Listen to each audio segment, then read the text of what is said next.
Hello students, I hope you all are fine. In this video, I am going to discuss about data link layer. Data link layer, one of the most popular layer of OSI model. You can see on the screen, this is the structure of OSI model which have 7 layers. First, physical layer, data link layer, network layer, transport layer, session layer, presentation layer and application layer. Every layer is important. Every layer has its own specific function. Every layer has several protocols and every layer is designed for a specific purpose, you can say. So every layer is important.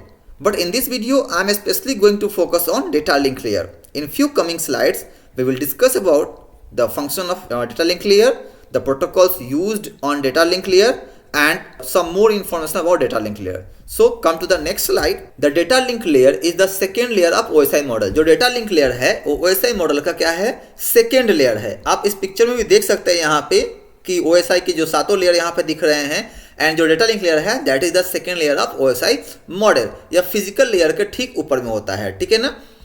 Next, it is responsible for the reliable transfer of data between two devices connected on same level of network. यानी कि एक ही level के network के बीच में अगर device connected है तो वहां पर डेटा का ट्रांसफर रिलायबल तरीके से हो, ये किसकी रिस्पॉन्सिबिलिटी है? तो this is the responsibility of data link layer, ठीक है. Such as computer switches and network card. जो डेटा ट्रांसफर होगा किसके बीच होगा? कंप्यूटर के बीच में या फिर कंप्यूटिंग डिवाइसेस के बीच में. तो डेटा की जो रिलायबल डिलीवरी है from one device to another device at the same network, you can say at the same level of network, ये डेटा लिंक लेयर की ही रिस्पॉन्सिबिलिटी है.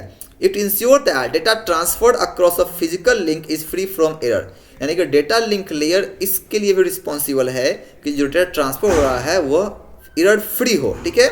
अप्रोप्रिएट फ्रेम, डेटा जो ट्रांसफर हो रहा है that should be framed appropriately and deliver to the correct destination within the network. और data जो ट्रांसफर हो रहा है वो सही जगह पे पहुंचे. यानी कि डेटा अगर कहीं से भेजा जा रहा है तो उसका जो डेस्टिनेशन है that should be deliver on the proper destination only, not any other where, ठीक है. This is considered the most complex layer of OSI model. Data link layer को OSI मॉडल का एक सबसे कॉम्प्लेक्स लेयर भी कहा जाता है. अब सबसे कॉम्प्लेक्स लेयर क्यों है? क्योंकि डेटा लिंक लेयर के ठीक नीचे जो होता है फिजिकल लेयर होता है. फिजिकल लेयर पे बहुत सारा केबलिंग होता है, ठीक है. यानी कि फिजिकल जितने भी डिवाइसेज होते हैं, केबल वगैरह का जो अरेंजमेंट होता है सब फिजिकल लेयर पे ही होता है. और उसको सेपरेट करता है ऊपर के सारे लेयर से कौन? Data link layer. क्योंकि डेटा लिंक लेयर ठीक बीच में होता है, फिजिकल लेयर के ठीक बाद होता है, ठीक है.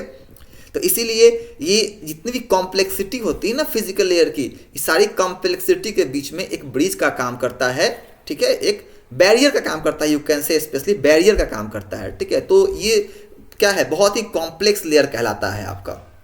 It hides all underlying complexity of the hardware from the above layers. यानी कि जो ऊपर के लेयर्स होते हैं पांचों, इन सबको हार्डवेयर से सेपरेट करता है. तो हार्डवेयर की जो कॉम्प्लेक्सिटी होती है उसके बारे में ऊपर के जो 5 लेयर्स है इसको पता भी नहीं चलने देता है. सारे कॉम्प्लेक्सिटीज को वो खुद क्या करता है? मैनेज करता है, ठीक है ना. That's why this is the most complex layer. Next, functions of data link layer. यहाँ पे डेटा लिंक लेयर के कुछ फंक्शंस दिए गए हैं. इसमें कुछ फंक्शंस बारे में पढ़ेंगे, जैसे कि फ्रेमिंग. डेटा लिंक लेयर क्या करता है? फ्रेमिंग करता है. हमने मतलब कि देखा था कि जो OSI मॉडल है, OSI मॉडल में जो सबसे नीचे का लेयर होता है, जो फिजिकल लेयर होता है, वहाँ पर डेटा क्या करता है? बीट के फॉर्म में काम करता है. और उसके ऊपर जो डेटा लिंक लेयर है यहाँ पर डेटा फ्रेम के फॉर्म में काम करता है. इसके ऊपर नेटवर्क लेयर होता है तो वहाँ पर डेटा जो है वो पैकेट के फॉर्म में काम करता है. एंड उसके ऊपर जो होता है ट्रांसपोर्ट लेयर होता है तो उस वहाँ पे जो डेटा है वो सेगमेंट के फॉर्म में काम करता है. तो जो यहाँ पे फ्रेमिंग हो रहा है, चूंकि जो डेटा लिंक लेयर पे डेटा आता है वो पैकेट के फॉर्म में आता है, तो पैकेट के फॉर्म में जो डेटा रिसीव करता है उसको वो फ्रेम के फॉर्म में कन्वर्ट करने का काम करता है. तो फ्रेमिंग क्या है ना, इसका एक फंक्शन है. आप यहाँ देख सकते हैं कि the data link layer takes packet from the network layer. Network layer से यह पैकेट क्या करता है? रिसीव करता है and organise them into frames for transmission over the physical medium. और उसको फ्रेम में कन्वर्ट करता है ताकि उसको क्या कर सके? फिजिकल मीडियम पे आगे जाके ट्रांसमिट कर सके. It adds headers and trailers to the data. अब क्या करता है? जब डेटा को फ्रेम में कन्वर्ट करता है तो उसी फ्रेम में हेडर्स ऐड करता है एंड टेलर्स ऐड करता है। हेडर्स एंड टेलर्स का मतलब हो गया, हेडर्स का मतलब हो गया the address of destination and trailers का मतलब हो गया कि जहां से वो रिलीज हो रहा है डेटा। ठीक है, तो यहाँ पे बहुत सारी इंफॉर्मेशन जो है उस फ्रेम के साथ ऐड होता है, जैसे कि डेस्टिनेशन एड्रेस हो गया, सोर्स एड्रेस हो गया एंड एरर चेकिंग इन्फॉर्मेशन हो गया। चूंकि ये एरर चेक करने का काम करता है, that's why error checking information is also attached with the frame to form a complete frame. Complete frame तभी बनता है जब इसमें सारे इंफॉर्मेशन अटैच हो जाते हैं। नेक्स्ट, दूसरा जो फंक्शन है error detection and error correction. The data link layer check for error during transmission by adding a trailer containing error detection code like CRC।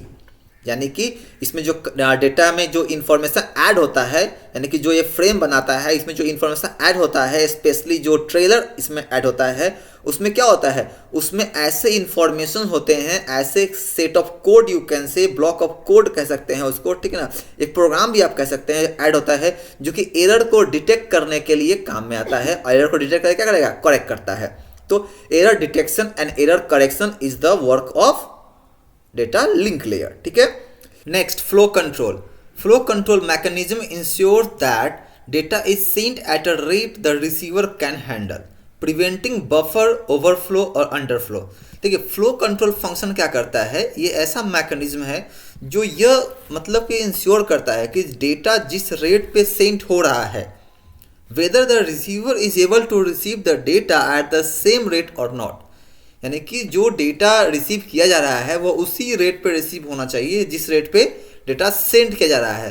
तो जो अब मान लीजिए डेटा जो है वो ज़्यादा स्पीड से और उसका जो फ्रीक्वेंसी है, कहने का मतलब जो उसका बैंडविड्थ है डेटा सेंड होने का वो ज़्यादा है और रिसीव होने का कम है, तो इसको कंट्रोल कौन करेगा? This is also the work of data link layer. Data link layer की ही रिस्पॉन्सिबिलिटी है कि डेटा का फ्लो कंट्रोल को मैनेज करने का। ठीक है ना, डेटा अगर बहुत स्पीड से डेटा सेंड हो रहा है और रिसीविंग क्या है, साइड वीक है, तो क्या होगा, डेटा रिसीव नहीं हो पाएगा सही से।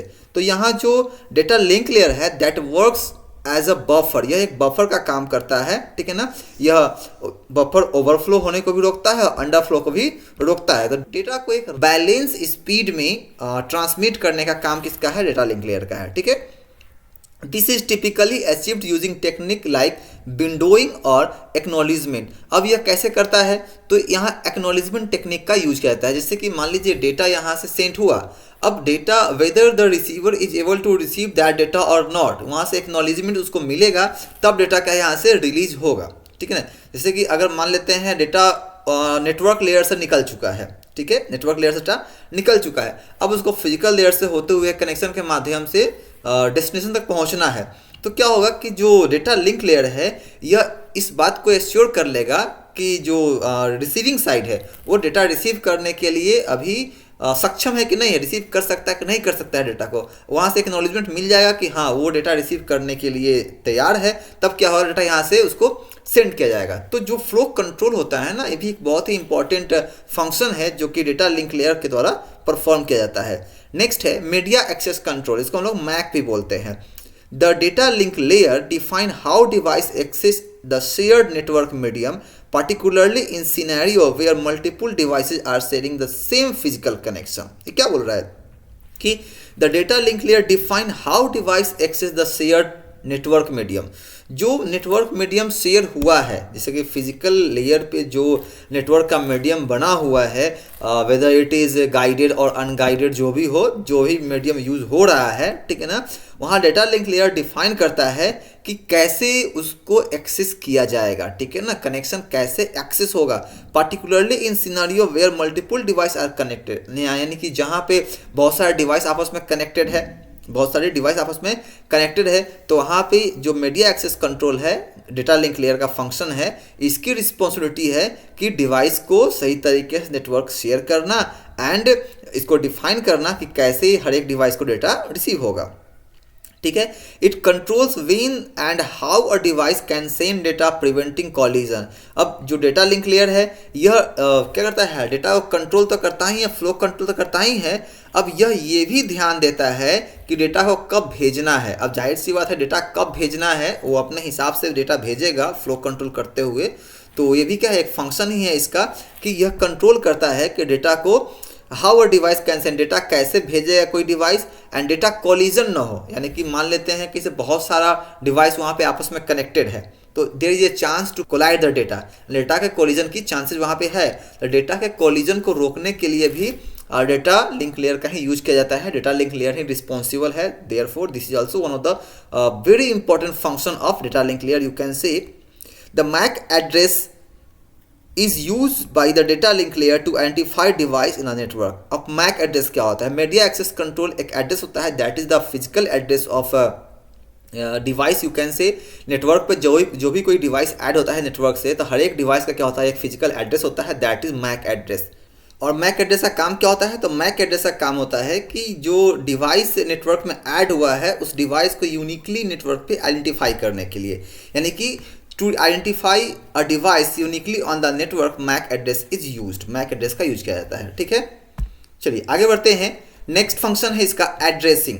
Devices in the data link layer are identified using MAC address. जितने भी डिवाइस होते हैं जो डेटा लिंक लेयर पे ऐड होते हैं, जो भी नेटवर्क पे ऐड होता है, वो सबको मैक एड्रेस के माध्यम से आइडेंटिफाई किया जाता है। Each device network interface card has a unique MAC address. हर एक डिवाइस जिसके पास भी डिवाइस है जो कि नेटवर्क से ऐड है, उसके पास नेटवर्क इंटरफेस कार्ड लगा होगा, वो सारा नेटवर्क इंटरफेस कार्ड जो है वो एक यूनिक मैक एड्रेस से क्या होता है, आइडेंटिफाई होता है नेटवर्क पे। The data link layer uses this MAC address for communication within a local network, यानी किसी भी लोकल नेटवर्क पे आपस में डिवाइस को कम्युनिकेट करने के लिए इसी मैक एड्रेस का यूज किया जाता है। ठीक है, नेक्स्ट फंक्शन की बात करते हैं तो access control to the medium. The data link layer is responsible for controlling access to the physical medium, यानी कि फिजिकल मीडियम के एक्सेस को भी कंट्रोल करने के लिए इसी लेयर का यूज किया जाता है, डेटा लिंक लेयर का यूज किया जाता है। ठीक है, चाहे वो कॉपर वायर हो, चाहे फाइबर ऑप्टिकल्स केबल हो, या फिर रेडियो वेव हो, यानी कि गाइडेड मीडिया हो या फिर अनगाइडेड मीडिया हो, दोनों को कंट्रोल करने के लिए इसी लेयर का यूज किया जाता है। उसके बाद आता है link management. It manages the link between two devices ensuring it is established, maintain and terminated correctly, यानी कि लिंक मैनेजमेंट का भी काम डेटा लिंक लेयर का ही है कि जब कोई डिवाइस कनेक्ट हो रहा है तो जो सही से लिंक किया कि नहीं किया दो डिवाइस आपस में, और जब लिंक कर गया है तो डेटा जो सेंड हो रहा है वो एश्योर तरीके से डेटा पहुंच रहा है कि नहीं पहुंच रहा है डेस्टिनेशन पे। This is also the work of data link layer. ठीक है ना, एंड टर्मिनेट करेक्टली। अगर डिवाइस को हमें क्या करना है, नेटवर्क से हटा देना है, रिमूव कर देना है, तो सही से ये डिवाइस रिमूव हुआ कि नहीं हुआ, this is also the work of responsibility of data link layer. तो डेटा लिंक लेयर जो है कई सारे वर्क यहाँ पे परफॉर्म करते हैं। In cases of wireless communication it also involve handling the connection and quality of service, यानी कि कनेक्शन को हैंडल करने के लिए, क्वालिटी ऑफ सर्विस को मैनेज करने के लिए भी डेटा लिंक लेयर ही रिस्पॉन्सिबल है। ठीक है ना, तो ये सारा फंक्शन है डेटा लिंक लेयर का।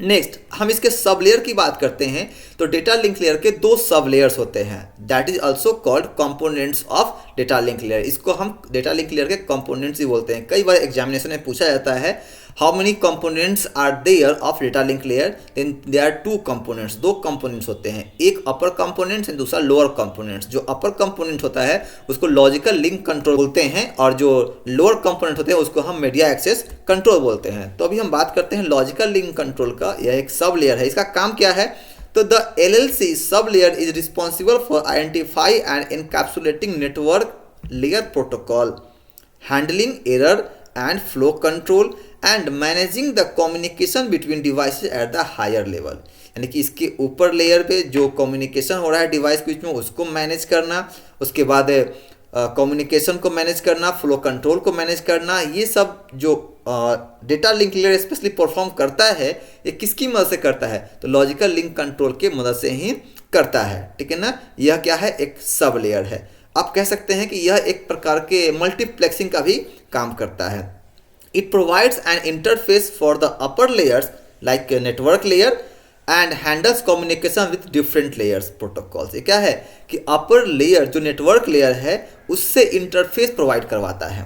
ठीक है ना, उससे इंटरफेस प्रोवाइड करवाता है। चूँकि ये जो लेयर है अब मैं यहाँ पे दिखा देता हूँ आपको कि ये जो लेयर है यहाँ पे आप देख सकते हैं कि यहाँ पे डेटा लिंक लेयर है, इसके ऊपर जो है नेटवर्क लेयर है। ठीक है, और डेटा लिंक लेयर के दो जो लेयर होते हैं सब लेयर, एक होता है आपका यहाँ पे LLC, एक कहलाता है LLC कहलाता है, जिसको हम लॉजिकल लिंक कंट्रोल बोलते हैं। यह डेटा लिंक लेयर का सब लेयर है और अपर लेयर है, तो इसका कनेक्शन डायरेक्टली नेटवर्क से होता है, ठीक है ना। एंड लोअर लेयर जो होता है इसका वह MAC कहलाता है, ठीक है ना, जो कि मैक एड्रेस है, जो कि फिजिकल लेयर से, मतलब फिजिकल लेयर से डायरेक्टली उसका इंटरफेस कनेक्टेड होता है, ठीक है। तो ये आपका दो सब लेयर है इसका, ठीक है ना। अब हम आते हैं उस जगह पे, कहाँ थे हम लोग, हाँ यहाँ पे थे, ठीक है। तो ये provides interface for upper layers and handles communication with different network protocols, ठीक है। अब बात करते हैं हम media access control sub layer की। इसका काम क्या है, तो the MAC sub layer is responsible for managing access to the shared physical medium, यानी कि फिजिकल लेयर है इसके ठीक बगल में, यानी कि इसके नज़दीक में, यह सबसे नज़दीक में यह होता है। तो इसका काम क्या है कि फिजिकल एक्सेस को, जो फिजिकली डेटा डिवाइस हो गया, वायर हो गया, चैनल हो गया, जो एक्सेस हो रहा है उसको मैनेज करना ही इसका काम है। It deals with issues like determining when a device can transmit data, यानी कि डेटा कब ट्रांसमिट होगा, कोई डिवाइस डेटा कब ट्रांसमिट करेगा, यह कौन कंट्रोल करता है, तो मीडिया एक्सेस कंट्रोल इसको मैनेज करता है। And frame addressing and collision detection and avoidance, collision को डिटेक्ट करना, अवॉइड करना भी क्या है, इसी सब लेयर का काम है। लेकिन डेटा लिंक लेयर जो इतना सारा फंक्शन परफॉर्म कर रहा है, इतना सारा वर्क कर रहा है, इसमें LLC और MAC का भी एक बहुत बड़ा रोल होता है। It provides unique MAC address for devices and ensure that, जो हमने मैक एड्रेस की बात की, डेटा लिंक लेयर का जो फंक्शन है, वो डेटा लिंक लेयर का फंक्शन कैसे होता है, तो इसी MAC के माध्यम से ही वो फंक्शन परफॉर्म होता है, ठीक है। तो ये सारा क्या है ना, डेटा लिंक लेयर का फंक्शन है, एंड दो क्या है, इसके सब लेयर्स हो गए। अब बात करते हैं डेटा लिंक लेयर के कुछ प्रोटोकॉल्स के बारे में। तो जैसा कि every layers has its own set of protocols, हर एक लेयर जो OSI मॉडल के जितने भी लेयर्स हैं, सातों लेयर्स का क्या है, अपना अपना प्रोटोकॉल है, ठीक है। वैसे ही डेटा लिंक लेयर का ही बहुत सारा प्रोटोकॉल है, ठीक है ना। इथरनेट क्या है कि the most widely use protocol in local air network, यानी कि एक ऐसा प्रोटोकॉल सबसे ज़्यादा लैन में यूज किया जाता है। इथरनेट एक वायर भी होता है जिसको हम RJ45 के माध्यम से कनेक्ट करके लैन एस्टेब्लिश करते हैं। It defines the frame format, ये जो इथरनेट प्रोटोकॉल है, फ्रेम के फॉर्मेट को यही डिफाइन करता है, एड्रेसिंग को यही डिफाइन करता है, and the method of accessing the network medium कैसे एक्सेस होगा, इसको भी यही डिफाइन करता है। इसके कई सारे काम हैं। इथरनेट सपोर्ट बोथ वायर्ड और वायरलेस नेटवर्क। इथरनेट यानी कि this protocol support both guided और अनगाइडेड नेटवर्क, वायर्ड और वायरलेस नेटवर्क, ठीक है। उसके बाद है पॉइंट टू पॉइंट प्रोटोकॉल, इसको हम लोग P2P भी बोलते हैं, पॉइंट टू पॉइंट भी बोलते हैं, ठीक है ना। Is use for detect connection between two device, यानी कि दो डिवाइस के बीच में कनेक्शन बना है कि नहीं बना है, यह डिटेक्ट कौन करेगा, पॉइंट टू पॉइंट प्रोटोकॉल करता है, ठीक है ना। स्पेशली इसका यूज डायल अप कनेक्शन में किया जाता है। It provides authentication, encryption and compression service, यह कई सारे सर्विस प्रोवाइड करता है, जैसे कि ऑथेंटिकेशन का सर्विस, ठीक है, इंक्रिप्शन का सर्विस एंड कंप्रेशन का सर्विस। आप जो देखते हैं व्हाट्सएप पर लिखता है point to point encrypted service, ये सर्विस जो है इसी प्रोटोकॉल के कारण वहाँ पे क्या परफॉर्म होता है। PPP is widely used in dial up, DLS and VPN, इसका यूज बहुत ज़्यादा DSL डिजिटल सब्सक्राइबर लाइन में एंड डायल अप कनेक्शन में एंड वर्चुअल प्राइवेट नेटवर्क में इसका यूज बहुत ज़्यादा किया जाता है। नेक्स्ट वाईफाई इसका एक स्टैंडर्ड है IEEE 802, इसको 802 भी बोलते हैं, .11, ठीक है ना। ये जो है ये एक प्रोटोकॉल है। अब वाईफाई यहाँ पे प्रोटोकॉल की बात कर रहे हैं, ये एक प्रोटोकॉल है, अब protocol for wireless local air network, ये क्या है, वैन के लिए इसका यूज किया जाता है, WLAN के लिए, वायरलेस लोकल एयर नेटवर्क के लिए इसका यूज किया जाता है। It defines the frame format, MAC addressing and medium access control in wireless network, यह फ्रेम फॉर्मेट को डिफाइन करता है, मैक एड्रेसिंग को डिफाइन करता है एंड मीडिया एक्सेस कंट्रोल का काम इसी प्रोटोकॉल का है। Wifi operates in the 2.4 GHz and 5 GHz frequency bands and uses CSMA CA for medium access control। ये क्या है, वाईफाई जो है यह 2.4 GHz से लेकर 5 GHz के फ्रीक्वेंसी के बैंड पे काम करता है। नेक्स्ट इसका जो प्रोटोकॉल है वो है फ्रेम रिले। फ्रेम डिले एक हार्डवेयर डिवाइस भी होता है which use to store data, जो डेटा स्टोर करने का काम करता है, लेकिन यहाँ पे हम बात कर रहे हैं प्रोटोकॉल की बात कर रहे हैं, ठीक है ना। अब वैन प्रोटोकॉल एक क्या, एक वैन प्रोटोकॉल है used for efficient data transmission across share network, यानी कि नेटवर्क जो शेयर किया गया है, जो नेटवर्क शेयर हो रहा है, ये कितना दूरी तक हो रहा है, इसका स्केल क्या है, इससे मतलब नहीं है, बट फ्रेम डिले जो है यह वैन प्रोटोकॉल के रूप में काम करता है, यानी कि वाइड एरिया नेटवर्क में यह काम करता है ताकि डेटा को जो है बहुत दूर तक इफिशिएंट तरीके से ट्रांसमिट किया जाए, ठीक है ना। It uses virtual circuit and has simpler error control than TCP/IP।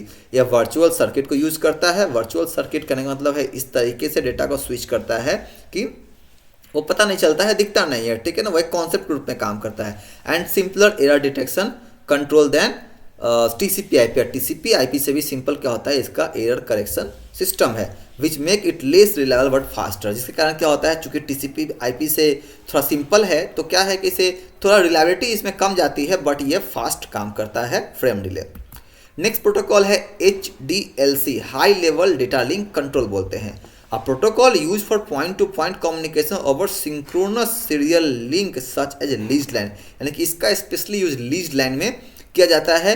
अब लीज लाइन क्या होता है, लीज लाइन की बात करते हैं तो टेलीफोन यूज़ करने के लिए और एट द सेम टाइम क्या बोलते हैं उसको, कंप्यूटर पे इंटरनेट यूज़ करने के लिए हम जो कनेक्शंस लेते हैं that is called lease line, उसे हम लीज लाइन बोलते हैं। तो वहाँ पे इस प्रोटोकॉल का यूज किया जाता है। It supports both duplex and half duplex communication. Half duplex communication and full duplex communication दोनों को सपोर्ट करता है। हाफ डुप्लेक्स कम्युनिकेशन की बात करेंगे अगर, तो इसमें क्या होता है, one way communication at A time होता है। जैसे कि वॉकी टॉकी में एक तरफ से कम्युनिकेशन हो रहा है तो सेकेंड पार्टी जो है वह सिर्फ क्या होता है, रिसीव कर रहा होता है डेटा, एंड जब सेकेंड पार्टी कम्युनिकेट कर रहा होता है, डेटा भेज रहा होता है, तो जो फर्स्ट पार्टी वो क्या है, सिर्फ रिसीव कर रहा होता है, ठीक है ना। इसको हम हाफ डुप्लेक्स बोलते हैं। एंड फुल डुप्लेक्स में क्या होता है, at the same time both device यानी कि both party can send and receive data, ठीक है। तो जो half duplex and full duplex है, इसको ये प्रोटोकॉल सपोर्ट करता है। HDLC is used in situation where reliability is important. यह उस सिचुएशन में ज़्यादा यूज होता है जहाँ पे जो रिलायबिलिटी है वो बहुत ज़्यादा इंपॉर्टेंट है, जैसे कि वैन में, वैन टेक्नोलॉजी में रिलायबिलिटी की बहुत ही ज़रूरत पड़ती है, तो वहाँ पे HDLC प्रोटोकॉल का यूज किया जाता है। नेक्स्ट है ATM। ATM का मतलब होता है एसिंक्रोनस ट्रांसफर मोड, ठीक है ना। ये जो प्रोटोकॉल है बहुत ही इंपॉर्टेंट प्रोटोकॉल है, सेल बेस्ड वैन protocol that was use for high speed networking, यानी कि इसका यूज वैन में ही होता है, वैन प्रोटोकॉल के रूप में, और हाई स्पीड प्रोवाइड करता है नेटवर्किंग, यानी कि लंबी दूरी तक लार्ज स्केल में डेटा को ट्रांसमिट करने के लिए इस प्रोटोकॉल का यूज किया जाता है। क्या ट्रांसमिट करने के लिए, वॉइस ट्रांसमिट हो सकता है, वीडियो ट्रांसमिट होता है और डेटा ट्रांसमिट हो सकता है, यानी कि all types of data can be transmitted using this protocol. It uses fix size cell and offer high reliability. इसमें जो डेटा ट्रांसमिट होता है वह सेल के फॉर्म में कन्वर्ट होता है और हर एक सेल का साइज फिक्स्ड होता है डेटा ट्रांसमिट करने के लिए, और यह बहुत ज़्यादा रिलायबल होता है, यानी कि डेटा ट्रांसमिट होगा ही होगा, ठीक है ना। लो लेटेंसी, इसमें लेटेंसी क्या है, बहुत ही कम होता है, यानी कि लेटेंसी में होता है डिले, डिले के यहाँ पे बहुत कम होता है। And quality of service guaranteed, जो सर्विस की बात करते हैं, जो हम नेटवर्क जो सर्विस हमें देता है इसकी गारंटी देता है ATM प्रोटोकॉल, ठीक है ना। तो ये क्या है ना, प्रोटोकॉल से जो हम यूज करते हैं कहाँ पे, DLL यानी कि डेटा लिंक लेयर पे। उसके बाद है FDDI, fibre distribution data interface. This is also a protocol which works on data link layer. High speed LAN protocol, यह क्या है, एक लैन प्रोटोकॉल है, हाई स्पीड लैन प्रोटोकॉल है which works on fibre optic network, यानी कि यह wire network का काम करता है। It supports dual ring topology. यह क्या है, डुअल रिंग टोपोलॉजी सपोर्ट करता है to ensure reliability and fault tolerance. अब डुअल रिंग टोपोलॉजी क्या होता है, तो देखिए टोपोलॉजी जानते हैं कि यह एक रिंग टोपोलॉजी होता है जिसमें कई सारे कंप्यूटर जो है आपस में कनेक्टेड होते हैं, ठीक ना। इस तरीके से कनेक्शन होता है, कंप्यूटर बना होता है एक रिंग के माध्यम से। डुअल रिंग में क्या होता है कि एक रिंग के साथ साथ, एक वायर के साथ साथ एक और वायर जो है चारों तरफ से इसमें ज्वाइंट होता है, ठीक है ना। तो अगर एक वायर काम करना बंद भी कर दे तो दूसरे वायर से क्या है, कम्युनिकेशन हो सकता है। इसमें दो जो रिंग होता है, एक रिंग डेटा को सेंड कर रहा होता है और दूसरे रिंग से डेटा रिसीव हो जाता है, यानी कि इनकमिंग आउटगोइंग के लिए अलग अलग वायर लगा होता है, चैनल लगा होता है, ठीक है। लेकिन ऐसा नहीं है, साइमल्टेनियसली काम करता है दोनों जो वायर है, दोनों चैनल है साइमल्टेनियसली काम करता है। एक वायर अगर ख़त्म हो गया, ख़राब हो गया, दूसरा वायर काम करेगा, ठीक है ना। तो यहाँ पे फॉल्ट टॉलरेंस बहुत ज़्यादा होता है, डेटा सही तरीके से पहुँचता है, ठीक है ना। तो उसको सपोर्ट करता है कौन, FDDI, ठीक है। तीसरा क्या है, प्रोटोकॉल है जो कि हम यूज़ करते हैं डेटा लिंक लेयर पे, ठीक है। फीचर्स की बात करते हैं, features of DDL। Feature of DDL के कई सारे फीचर्स भी होते हैं। एक कनेक्शन टाइप क्या है कि पॉइंट टू पॉइंट और ब्रॉडकास्ट, दो तरह के कनेक्शन टाइप होते हैं। एक पॉइंट टू पॉइंट यानी कि डिवाइस टू डिवाइस कनेक्शन होता है, एंड ब्रॉडकास्ट मतलब one device to multiple device connection होता है, ठीक है ना। तो एक फीचर हो गया। उसके बाद है एरर हैंडलिंग। ये DDL जो है, data link layer, error handling बहुत अच्छे से करता है, चूँकि ये फ्रेम के फॉर्म में डेटा को कन्वर्ट करता है और जो एरर है उसको डिटेक्ट करके करेक्ट करने का भी काम करता है। तो एरर हैंडलिंग भी अच्छे से करता है। And standard defined by organisation like IEEE। इसके जो स्टैंडर्ड है वो IEEE के माध्यम से डिफाइन किया गया है। तो इसके बहुत सारे फीचर्स भी हैं जो कि काफ़ी हेल्पफुल होते हैं हमारे लिए। नेक्स्ट हम आगे बात करते हैं सर्विस के बारे में, जो कि DDL हमें प्रोवाइड करता है। DDL हमें कई सारा सर्विस प्रोवाइड करता है, क्योंकि अभी तक हमने जो पढ़ा है इसमें से सर्विस को हम फिल्टर आउट कर सकते हैं और उसी को फिल्टर आउट करके यहाँ पे एक कंसाइज फॉर्म में हमने लिख दिया है कि इसके क्या क्या सर्विसेज हैं जो कि DDL प्रोवाइड करता है। पहला इनकैप्सुलेशन ऑफ नेटवर्क, दूसरा है फ्रेम सिंक्रोनाइजेशन, उसके बाद in the logical link control sub layer error control and flow control provide करता है। उसके बाद in the medium access control, यानी कि इसके जो दो सब लेयर होते हैं, तो पहला सब लेयर जो LLC है उसमें error control and flow control होता है, एंड दूसरा सब लेयर जो MAC है उसमें multiple access method for channel access control, physical addressing भी होता है यहीं पे, लैन स्विचिंग भी यहीं पे होता है, डेटा पैकेट क्यूइंग और शेड्यूलिंग भी यहीं पे होता है, स्टोर एंड फॉरवर्ड स्विचिंग भी यहीं पे होता है, क्वालिटी ऑफ सर्विस भी यहीं पे होता है, एंड वर्चुअल लैन का कॉन्सेप्ट भी इसी लेयर पे होता है। तो DDL के बहुत सारे सर्विस हैं जो कि हमें प्रोवाइड होता है। तो कहने का मतलब है DDL एक ऐसा लेयर है जो कि हम बिना इसके एक नेटवर्क की बात ही नहीं कर सकते हैं। तो it is one of the most important protocol you can से ऑफ OSI मॉडल। तो OSI मॉडल का ये सेकेंड लेयर था। नेक्स्ट डे हम लोग आगे दूसरे लेयर के बारे में बात करेंगे। इस वीडियो को यहीं पे ख़त्म करते हैं। अगर ये वीडियो आपको अच्छा लगा हो तो आप इसे शेयर जरूर करें दोस्तों के साथ और चैनल को सब्सक्राइब भी कर दें। Thank you, have a nice day.